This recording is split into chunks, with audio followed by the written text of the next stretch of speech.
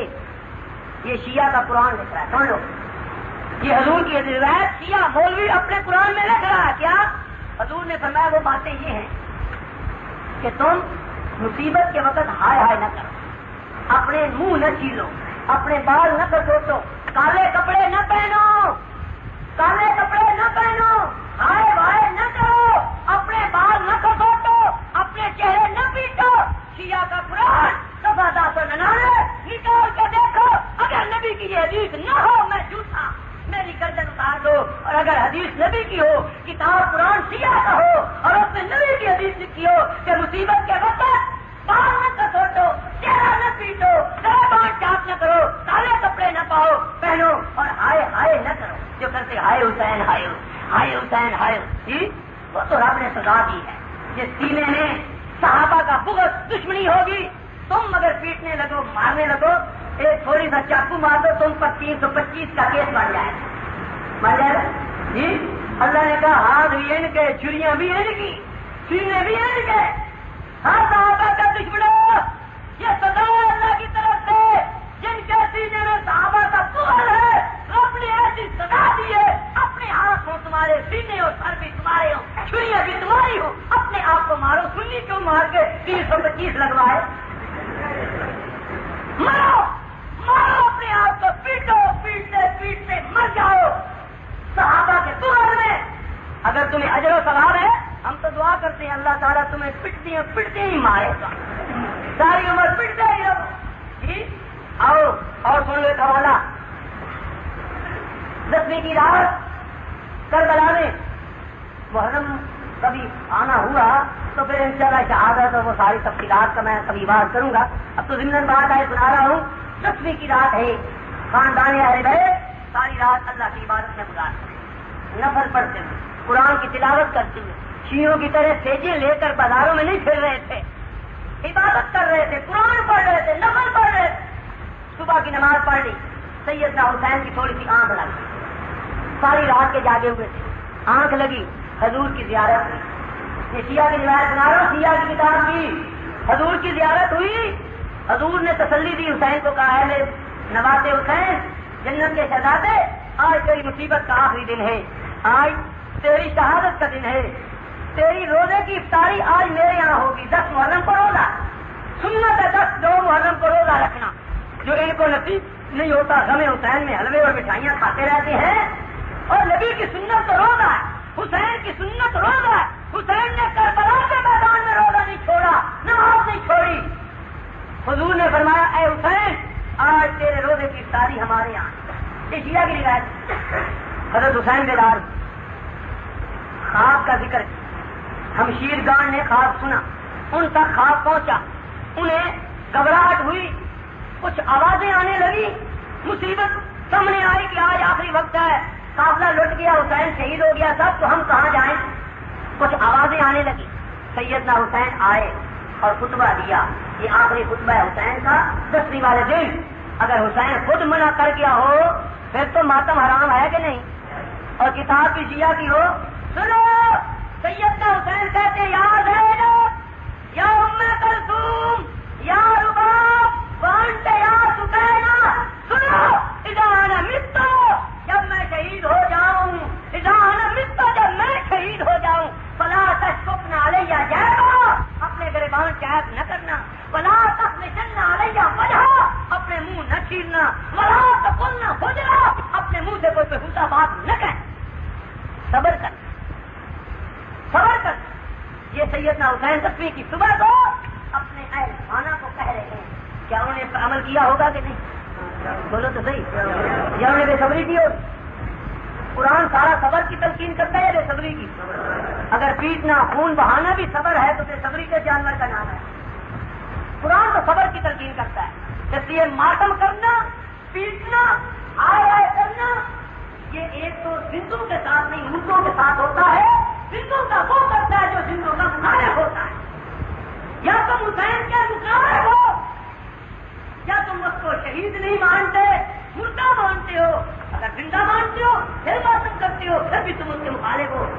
سیدنا حسین بھی منع کر گئے، محمد مصطفیٰ بھی منع کر گئے.